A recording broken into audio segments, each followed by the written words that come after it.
Subscribe now and press the bell icon. Never miss an update.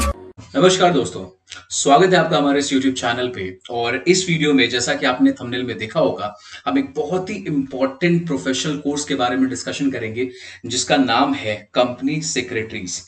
तो अगर हम बात करें इंडिया में जो 3 कोर्सेज हैं प्रोफेशनली, जो आफ्टर कॉमर्स या साइंस के भी स्टूडेंट्स इनफैक्ट या फिर आर्ट्स के भी स्टूडेंट ये तीनों परस्यू कर सकते हैं, उसमें से आता है सीए, सीएस और सीएमए। तो सीए पर ऑलरेडी आपको चैनल पे वीडियो मिल जाएगा, आप चैनल पे जाके सीए पे 3 वीडियो हमने बना रखा है, आप उस वीडियो को देख सकते हैं। चलिए इस वीडियो में हम बात करते हैं दूसरे प्रोफेशनल कोर्स पे, दैट इज सीएस।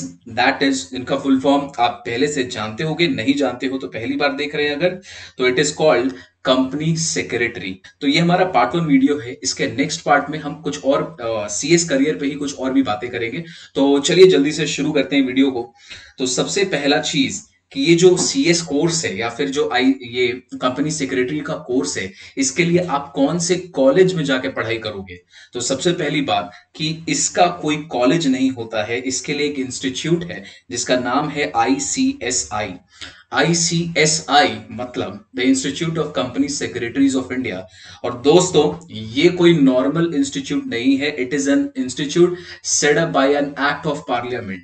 तो ये एक अकेला इंस्टीट्यूट है पूरे इंडिया में, पूरे भारतवर्ष में, जो आपको डिग्री देता है, जो आपको रेगुलेट करता है डिग्री को, जो अपने नॉर्म्स गाइडलाइंस खुद ही बनाता है। इसके लिए कोई कॉलेज नहीं होता। तो अगर आप सीएस कोर्स में एंटर करते हो तो you are not going to go into any college. आपको अपने से पढ़ाई करनी है, सेल्फ स्टडी करनी है, कोचिंग आप कर सकते हो, लेकिन आपको इसी इंस्टीट्यूट के तहत आपको रजिस्ट्रेशन मिलेगा, आप एग्जाम भी दोगे और आप सीएस जब बन जाओगे तो इसी इंस्टीट्यूट के मेंबर बनते हो। चलिए, तो ये हुआ आईसीएसआई। आइए सबसे पहले हम बात करते हैं कि जो सीएस होते हैं, जो कंपनी सेक्रेटरीज होते हैं, वो लोग काम क्या करते हैं। तो अगर आप सीएस के बारे में जानोगे तो सीएस बनने के बाद आप क्या काम करने वाले हैं। तो जनरली जो सीएस है वो 2 रोल में ज्यादा देखे जाते हैं। सबसे पहला कि आफ्टर बिकमिंग कंपनी सेक्रेटरीज, या तो आप जॉब में चले जाओगे या तो आप खुद का सेल्फ प्रैक्टिस करोगे। सेल्फ प्रैक्टिस का मतलब जैसे सीए में होता है, आप अपना खुद का ऑफिस ओपन करते हो, खुद के बिजनेस रन मतलब खुद का फर्म चलाते हो, वैसे ही सीएस में भी आप खुद का इंडिपेंडेंट अपना ऑफिस खोलते हो और खुद से आप अपना काम करते हो। नाउ प्रैक्टिस में क्या क्या काम किया जाता है उस पर हम किसी और वीडियो में बात करेंगे। लेट्स टॉक अबाउट जॉब वाले पर्सपेक्टिव में हम पहले बात करते हैं। तो दोस्तों ये जो सीएस कोर्स है, इसमें आप थोड़ा सा ज्यादा स्टडी करते हो लॉस पर, मतलब कंपनी लॉज पर, गवर्नेंस पर, या डिफरेंट वैरायटीज के जो लॉज और लीगल कंप्लायंस एक कंपनी को करना होता है। ठीक है, कंपनी प्राइवेट लिमिटेड हो जाए चाहे public limited company, listed unlisted company हो, पार्टनरशिप एलएलपी हो, इनको जो कंप्लायंस करने होते हैं, जो रूल्स एंड रेगुलेशंस लॉज इन पे लगते हैं, उसका सारा फॉर्मेलिटी, वो उनको एडवाइस देना लीगल मैटर पर, कंप्लायंस मैटर पे, ये सारा का सारा काम एक कंपनी सेक्रेटरी करता है। तो आप बोलोगे कि सर जॉब में क्या सीएस होते हैं? जी बिल्कुल होते हैं। और आपको एक बात, बहुत मजेदार बात सुनने में लगेगा क्या, कि आपने सुना होगा कि जो बहुत बड़ी बड़ी कंपनीज होती हैं, बहुत बड़ी कंपनीज छोड़ो, इनफैक्ट कोई प्राइवेट लिमिटेड कंपनी भी है, उसमें बोर्ड ऑफ डायरेक्टर्स होते हैं। ठीक है, तो अगर हम बड़ी कंपनी की बात करते हैं, छोड़ो बड़ी छोटी कंपनी, एक बार बड़ी कंपनी की बात करते हैं, तो जितने भी बड़े पब्लिक लिमिटेड कंपनीज हो गए, रिलायंस हो गया, आईटीसी, एचयूएल, जितने भी आप कंपनीज, बड़े बड़े कंपनीज के नाम सुनते हो, उनका एक बोर्ड ऑफ डायरेक्टर होता है। बोर्ड ऑफ डायरेक्टर में बहुत सारे लोग होते हैं। और आपको जान के खास बहुत ताजुब लगेगा कि जो एक कंपनी सेक्रेटरी भी इस बोर्ड ऑफ डायरेक्टर में शामिल होता है। और ध्यान से देखना कि जो कंपनीज एक्ट 2000 जो 13 आया था, कंपनीज एक्ट 2013 ने क्या बोल दिया कि जो केएमपी होता है किसी भी कंपनी में, केएमपी का मतलब की मैनेजरियल पर्सनल, मतलब की मैनेजरियल पर्सनल वो होते हैं जो कंपनी के लिए बहुत ही अमूल्य होते हैं, कंपनी के लिए बहुत ही ज्यादा वैल्यूएबल होते हैं। उस लिस्ट में इस एक्ट ने सीएस को भी शामिल कर दिया है। तो आप सोच सकते हैं कि जो सीएस का वैल्यू, अगर आप कॉर्पोरेट जॉब में जाना चाहते हो और अगर आप उस लेवल में पहुंच पाते हो सीएस में, तो ये बहुत ही अमेजिंग और इंटरेस्टिंग बात आपके लिए हो सकती है। तो देखो इस लिस्ट में होते कौन कौन है, केएमपी कौन कौन होता है। कंपनी का सीईओ, वो भी की मैनेजरियल पर्सनल में आता है, उसके managing director, whole time director, manager, CFO, etcetera etcetera, इनके लिस्ट में इनका भी नाम शामिल होता है, सीएस का नाम शामिल होता है। तो गाइज अगर आप चूज करना चाहते हो और अगर आप जानना चाहते हो कि अगर अल्टीमेट मैं एक सीनियर लेवल पे जाना चाहता हूं तो मैं कहां तक पहुंच सकता हूं, तो आप कंपनी के बोर्ड ऑफ डायरेक्टर्स में या फिर आप कंपनी के की मैनेजरियल पर्सनल में भी आप शामिल हो सकते हैं। ठीक है, तो सीएस और भी बहुत सारे काम करते हैं, उस पर अगर आप कमेंट में पोस्ट करोगे कि what does exactly CS do, तो हम उस पर भी एक वीडियो डिटेल बना सकते हैं। ये तो हो गया इन नटशेल की सीएस करता क्या है। अब चलो हम आते हैं कि अगर आप सीएस कोर्स परस्यू करना चाहते हो तो आप सीएस कोर्स को परस्यू कैसे कर सकते हैं। तो गाइज सबसे पहले सीएस करने के लिए हमारे पास दो रूट है। जी हाँ दोस्तों, हमारे पास सीएस करने के लिए दो रूट है। पहला रूट को हम बोलते हैं सीएसईईटी का रूट, मतलब आप क्लास 12 के बाद अगर डायरेक्टली आप सीएस में एंटर करना चाहते हो तो आपको इस रूट से एंटर करना पड़ेगा। इस रूट में क्या है, इसमें 3 लेवल होंगे दोस्तों, लेवल 1, लेवल 2 और लेवल 3। लेवल 1 में अगर आप ध्यान से देखोगे तो आपको एक एंट्रेंस टेस्ट देना होगा जो आप अपने क्लास 12 के एग्जामिनेशन के बाद आप दे सकते हैं, जिसको हम बोलते हैं CSEET, company secretary executive entrance test. तो CSEET आपको देना पड़ेगा, ये आपका लेवल 1 होगा, क्लास 12 के बाद आप दे सकते हैं।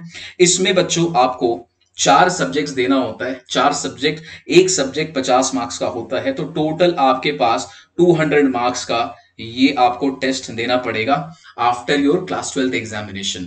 जब आप इस एग्जामिनेशन को पास कर जाओगे तो आप इंटर कर जाओगे लेवल 2 में। लेवल 2 को हम कहते हैं एग्जीक्यूटिव लेवल, लेवल 2 को हम कहते हैं एग्जीक्यूटिव लेवल, और इसमें 2 मॉड्यूल होता है। ध्यान से देखो यहां पर आपको 2 मॉड्यूल दिखाई देगा, मॉड्यूल नंबर 1 एंड यहां पे मॉड्यूल नंबर 2, और इन दोनों मॉड्यूल्स में 4-4 सब्जेक्ट होते हैं। नाउ ये सब्जेक्ट क्या होता है, इन सब्जेक्ट का बहुत सारा नाम है यार, तो डिस्क्रिप्शन में आपको सब्जेक्ट्स के नाम भी मिल जाएंगे, आप डिस्क्रिप्शन में जाके चेकआउट कर लेना, आपको नाम वहां पे मेंशन हम कर दे रहे हैं आपके लिए। ओके सर, अब इस 2 मॉड्यूल में, अच्छा ये जो एंट्रेंस टेस्ट है गाइस, ये जो CSEET होता है, ये MCQ फॉर्मेट का एग्जामिनेशन होता है और इसमें कोई नेगेटिव मार्किंग नहीं होती है, तो ये बहुत ही अच्छी बात है आपके लिए, आप इस चीज को समझ लें। चलिए, एग्जीक्यूटिव जब आप पास कर जाते हैं तो आप तीसरे लेवल पे एंटर कर जाएंगे, जिसको हम बोलते हैं प्रोफेशनल लेवल। और प्रोफेशनल लेवल में दोस्तों हमारे पास 3 मॉड्यूल है, 3 मॉड्यूल में, तीनों मॉड्यूल में 3-3 पेपर होते हैं। तो अगर हम टोटल बात करें कि module number 3 level number 3 professional course में हमारे पास 9 सब्जेक्ट हो जाएंगे। जो हमारे पास एग्जीक्यूटिव लेवल है, लेवल नंबर 2, वहां पर 2 मॉड्यूल है और एक में 4-4 पेपर है, तो हमारे पास 8 सब्जेक्ट हो जाएंगे। और यहां पर हमारे पास 4 सब्जेक्ट है लेवल 1 यानी एंट्रेंस टेस्ट में। तो टोटल अगर आप इनको कर लो और ये निकल के आ जाएगा, कितना हो जाएगा ये, 8-4 12 और 9 21 सब्जेक्ट्स आपको पढ़ने होंगे अपने सीएस के प्रोफेशनल कोर्स में। तो ये हमारे पास होता है पहला रूट, जिसको हम क्या बोलते हैं, CSEET, मतलब एंट्रेंस वाला जो रूट है, जो आप क्लास 12 के बाद डायरेक्टली दे सकते हो। अब जो ये एंट्रेंस का टेस्ट है CSEET दोस्तों, ये साल में 4 बार होता है, जनवरी में, मई में, जुलाई में, नवंबर में। तो आप चारों में से कोई सा भी अटेम्प्ट चूज करो और आप बिंदास इस एग्जाम को दे सकते हैं। इसके बाद जब आप लेवल 1 को क्लियर कर लोगे, आपके पास जो एग्जीक्यूटिव होगा, आपके पास जो प्रोफेशनल होगा, ये साल में 2 बार होता है, जून और दिसंबर में, तो आप इनको 2 बार क्लियर कर सकते हैं। तो ये हमारे पास पहला रूट है, जिसको हम क्या बोलते हैं, एंट्रेंस वाला रूट, जो 12 के बाद डायरेक्ट वाला रूट है, CSEET। इसके अलावा हमारे पास एक और रूट है जो काफी बच्चे इसको फॉलो करते हैं। क्यों इसको फॉलो करते हैं? क्योंकि बहुत सारे बच्चों को क्लास 12 के बाद इतना अवेयरनेस होता ही नहीं है कि उनको करियर में कहां जाना है, क्या करना है, तो उन्हें पता नहीं होता। तो बहुत बच्चे ये वाले रूट में भी जाते हैं। अब इस रूट को हम क्या बोलते हैं? इसे कहा जाता है डायरेक्ट एंट्री का रूट। डायरेक्ट एंट्री मतलब बॉस आपको कोई एंट्रेंस एग्जामिनेशन नहीं देना है, आप डायरेक्टली एग्जीक्यूटिव लेवल में पहुंच जाओगे, कोई CSEET आपके लिए नहीं होगा, आप डायरेक्टली जाके एग्जीक्यूटिव दोगे, मतलब लेवल 2 दोगे और उसके बाद लेवल 3 दोगे, जिसको हम प्रोफेशनल बोलते हैं, और उसके बाद आप CS बनने के लिए एलिजिबल हो जाते हो। अच्छा, तो ये जो रूट है ये कहां कहां लागू होता है, इसको ध्यान से समझ ले। अगर आपने ग्रेजुएशन कर ली है विद मिनिमम 50% मार्क्स, तो आप डायरेक्ट एंटर ले सकते हैं। आपने कुछ पोस्ट ग्रेजुएशन कर लिया है, आपने MCOM कर लिया है, ठीक है, आपने MBA कर लिया है, कोई भी पोस्ट ग्रेजुएशन का डिग्री आपने कर लिया है, तो भी आप एलिजिबल हो डायरेक्ट एंट्री के लिए। आप CA फाइनल पास है या फिर आप CMA फाइनल पास है, तो भी आप एलिजिबल हो डायरेक्ट एंट्री वाले रूट के लिए। ओके, ठीक है। इसके बाद आते हैं सबसे इंटरेस्टिंग, बहुत ही जरूरी पार्ट, और मैं इसे कहूंगा कि बहुत ही ज्यादा अमेजिंग बात है इस कोर्स का, क्या कि अगर आपने कोई कोचिंग नहीं ज्वाइन किया, अगर आप सेल्फ स्टडी करके, क्योंकि देखो बच्चों इसमें कॉलेज होता नहीं है, आप घर में सेल्फ स्टडी करते हो, अगर आपने घर में खुद से ही पढ़कर इस डिग्री को कंप्लीट करने का कोशिश किया, तो जो ICSI, जो institute of company secretaries of India, यह आपसे जो फीस चार्ज करेगी CSET वाले रूट के लिए, इट कम्स टू 3 साल का बॉस, मतलब 3 से 4 साल आप लगाओगे इस कोर्स को करने के लिए, इसमें आपको 30,100 रुपए देने होंगे। और अगर आप डायरेक्ट एंट्री वाले रूट से जाओगे तो बच्चों आपको सिर्फ 34,100 रुपए देने होंगे। इसके अलावा आप प्रैक्टिकल ट्रेनिंग आपकी होगी, उसके लिए आपको थोड़ा सा एक्स्ट्रा चार्जेस देना पड़ सकता है। Now I am just talking about the registration part and the examination part. मतलब चलो आपको एक्सप्लेन करता हूं मैं। अगर आप CSET के रूट से जाएंगे तो आपको 4 तरीके का कॉस्ट इनकर करना पड़ेगा। 4 कॉस्ट कौन सा होगा? सबसे पहले जब आप CSET मतलब एंट्रेंस के लिए रजिस्टर करेंगे, आपको 1,000 रुपए देना है। उसके बाद जब आप एंट्रेंस पास कर जाओगे, जब आप एग्जीक्यूटिव में रजिस्टर करोगे, तो उस समय आपको 10,100 रुपए देने होंगे।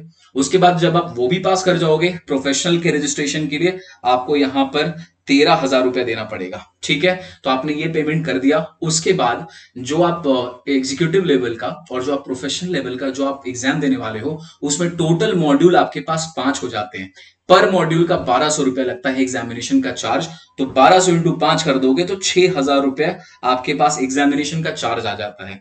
जब आप इस सारे कॉस्ट को ऐड कर दोगे बच्चे, तो आपको मिल जाएगा 30,100 रुपए। तो ये इंस्टीट्यूट का रजिस्ट्रेशन चार्ज है और एग्जामिनेशन फीस है। यू कैन जस्ट इमेजिन, आपको 30,100 रुपए में आप इस कोर्स को कर सकते हो अगर आप सेल्फ स्टडी करके करते हो। अगर आप कोचिंग लोगे तो फिर बात उसकी अलग है, मैं उसकी बात अभी नहीं कर रहा। सिमिलरली डायरेक्ट एंट्री में अगर आप जाओगे तो guys you will just have to pay 34,100 as registration and examination fees. ठीक है, तो ये बहुत अमेजिंग बात है। एक बहुत ही कम पैसे में आप एक बहुत ही अच्छी डिग्री को अचीव या हासिल कर सकते हो। तो ये हो गया CS का जो कोर्स, आपको कोर्स फी देना पड़ता है। इसके अलावा प्रैक्टिकल ट्रेनिंग होती है, उस पर हम बात करते हैं, उसका जो चार्जेस वो थोड़ा सा अलग है।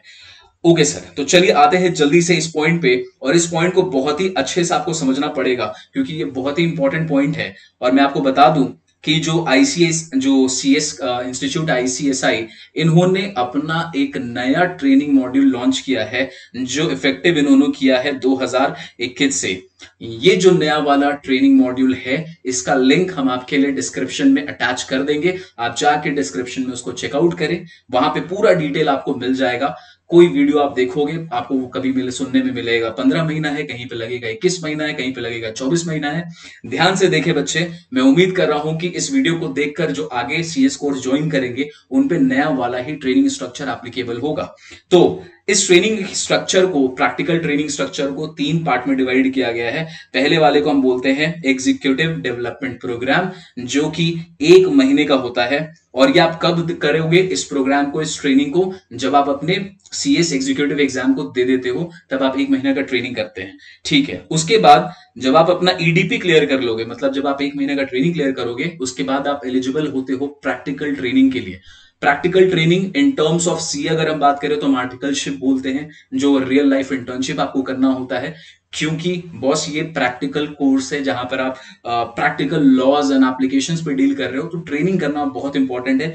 यही इस कोर्स की खूबसूरती भी है। तो आप ये ट्रेनिंग करोगे, प्रैक्टिकल ट्रेनिंग, और ये जो आर्टिकलशिप जिसको आप कह सकते हैं, वो 21 महीने का होता है। इसके बाद एक और ट्रेनिंग आपको, जब आप प्रोफेशनल लेवल एग्जामिनेशन क्लियर कर लेते हो, तो आप देते हो कॉर्पोरेट लीडरशिप डेवलपमेंट प्रोग्राम, जिसका ड्यूरेशन 30 दिन से लेकर 60 डेज तक जा सकता है। ठीक है, तो डिपेंडिंग ऑन योर केस ये ड्यूरेशन 60 डेज से लेके 30 से लेके 60 जा सकता है। अगर आप इन तीनों को ऐड कर दोगे, इन तीनों के टाइम को ऐड कर दोगे, तो अप्रोक्सीमेटली जो आपका टोटल ट्रेनिंग का प्रोग्राम हो जाता है नए वाले ट्रेनिंग स्ट्रक्चर में, इट कम्स टू 24 मंथ्स। तो ये जो 24 मंथ्स का ट्रेनिंग है गाइस, ये नए वाले ट्रेनिंग स्ट्रक्चर में इंप्लीमेंट कर दिया गया है। और एक बात, ये जो हमारा पहला लेवल ऑफ ट्रेनिंग होगा, कौन सा? एग्जीक्यूटिव लेवल वाला, जो 15 दिन का ट्रेनिंग है। इसमें आप 15 दिन ऑफलाइन क्लासरूम बेस्ड ट्रेनिंग करोगे और 15 दिन का आपको ऑनलाइन ऑनलाइन मोड का ट्रेनिंग ऑप्शन मिलेगा। तो जो 30 डेज आप टोटल देख रहे हो 15-15 दिन में डिवाइडेड है, आप इसको एक साथ भी कर सकते हो। इसका जो डिटेल प्लान है वो हमने डिस्क्रिप्शन में आपके लिए डाल दिया है, तो वहां से जाके आप उसको चेकआउट कर सकते हैं। तो चलो बच्चों, आपको समझ में आ गया होगा कि सीएस बनते कैसे हैं, एलिजिबिलिटी क्राइटेरिया क्या है, कौन कौन से रूट हैं, आपको फीस कितना लगता है, सीएस इन अ नटशेल करता क्या है, और आपको कौन कौन से पेपर देने होंगे, प्रैक्टिकल ट्रेनिंग आप कैसे कर सकते हो, वो सारी बातें हमने इसमें डिस्कस की है। और अगर हम बात करें एक बहुत ही इंपॉर्टेंट चीज पे कि जो सैलरी होता है वो सीएस का क्या होता है। सीएस के पास देखो, सैलरी बहुत ही सब्जेक्टिव चीज है, किसी बंदे को कम मिलेगा, किसी को ज्यादा मिलेगा, किसी को बहुत ज्यादा मिलेगा। ये डिपेंड करता है कि उसके पास कौन से अच्छे स्किल्स हैं, वो कहां पे अप्लाई कर रहा है, ये बहुत सारी चीजों पे डिपेंड करता है। तो अगले वीडियो में, जी हाँ, इसका एक अगला नेक्स्ट पार्ट 2 भी आएगा, क्योंकि ये पार्ट 1 वीडियो आप देख रहे हो। तो पार्ट 2 वीडियो में, नेक्स्ट वीडियो में हम डिस्कस करेंगे कि जो स्किल्स है, एक सीएस के पास क्या अच्छा स्किल्स होना चाहिए जिससे उसका जो सैलरी रेंज है वो इंक्रीज हो सके। और बहुत ही इंपॉर्टेंट टॉपिक में कि अगर आप सीएस बनने के बाद प्रैक्टिस में जाते हो तो आप क्या करोगे प्रैक्टिस में, और अगर आप कल को जाके बोर हो जाते हो और आपको लगता है आपको अपने करियर में स्विच चाहिए, आप सीएस छोड़ के कुछ और करना चाहते हो, तो आपके पास कौन कौन से ऑप्शन होंगे, ये हम अगले वीडियो में डिस्कस करेंगे। तो till then, bye bye, take care, मिलते हैं हम अगले वीडियो में, and be happy, bye bye. Subscribe now and press the bell icon. Never miss an update.